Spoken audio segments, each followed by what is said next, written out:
సంఘాల యొక్క పరువుని, సంఘం యొక్క ఆత్మీయతను దెబ్బతీసేస్తుంటున్న కార్పొరేట్ సంఘాలు అంటారు వాటిల్ని. స్క్రీన్లే, పెద్ద పెద్ద స్క్రీన్లు.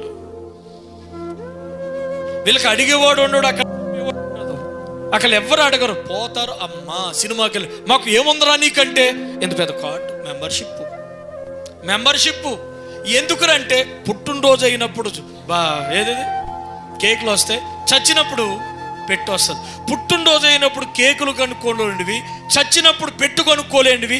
నీ అంత దరిద్రుడు ప్రపంచంలో ఎవడు కూడా ఉండడు. దేవునికి స్తోత్రం. పుట్టినరోజు నాడు కేకులు కొనుక్కోలేమా మనం? పుట్టినరోజు కేకుల కోసమా నువ్వు చర్చికి వెళ్ళేది? మెంబర్షిప్ కార్డు కోసమా చర్చికి వెళ్ళేది? ఎందుకు వెళ్తున్నామంటే అక్కడ పాస్టర్ ఉండడు, మమ్మల్ని గద్దించడు, మమ్మల్ని ఏం అడగడు, మా ఇష్టానుసారంగా మేము వెళ్తాం అంటున్నాడు. ఇప్పుడు చెప్పండి, మనకు కావాల్సింది ఈ మెంబర్షిప్ కార్డా